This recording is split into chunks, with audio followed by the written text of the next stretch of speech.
এদিকে থাকলো তোমার ডেটা ফ্রেম। ডেটা ফ্রেমের ওপর তোমাকে পড়তে হবে, যেমন ধরো সাইপাইটা পড়তে হবে, তারপরে তোমার নামপাই পড়তে হবে, মানে জানতে হবে আর কি, এর উপর কাজ করতে হবে, এখানে এক্সপিরিয়েন্স গ্যাদার করতে হবে, ছোটো ছোটো পিওসি করতে হবে। তারপরে তোমার এদিকে শিবর্ন ডিসপ্লে করার জন্য যে লাইব্রেরিগুলো আছে সেগুলো একটু জেনে নিতে হবে।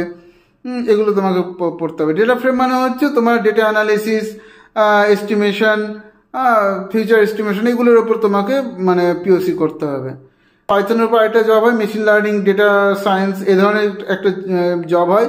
সেক্ষেত্রে তোমাকে মেশিন লার্নিংটা জানতে হবে, ডেটা সায়েন্স কী জিনিস সেটা জানতে হবে, এআই এর উপর চাকরি করতে চাইলে এআইটাকে জানতে হবে, প্লাস পাইথন লাইব্রেরিটা জানতে হবে। সেখানে কিন্তু পাইথন ম্যান্ডেটারি ডেফিনেটলি, বাট পাইথনের থেকেও বেশি ম্যান্ডেটারি হয়ে যাচ্ছে তোমার এই মেশিন লার্নিং থিওরি, ওগুলো বেশি ইম্পর্টেন্ট হয়ে যাচ্ছে। সঙ্গে যদি তোমরা যদি ম্যাথামেটিক্স আর স্ট্যাটিস্টিক্সটাও মানে বোঝো, তাহলে আরও বেটার মানে অপশন পাবে, বেটার অপরচুনিটি পাবে।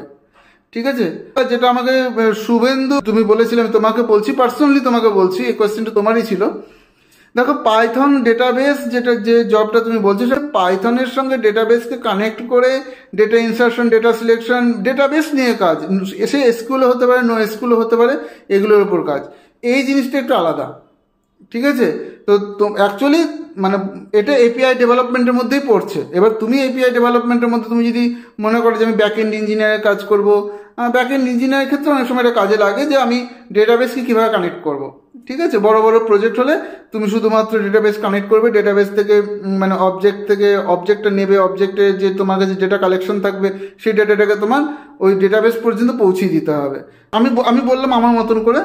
তোমরা এবার যদি মনে হয় যে আরও কিছু কোয়েশ্চেন থাকছে, কমেন্ট করো, ওরকমভাবে কমেন্ট করলেই আমি তোমাদেরকে এরকমভাবে বলে দেবো।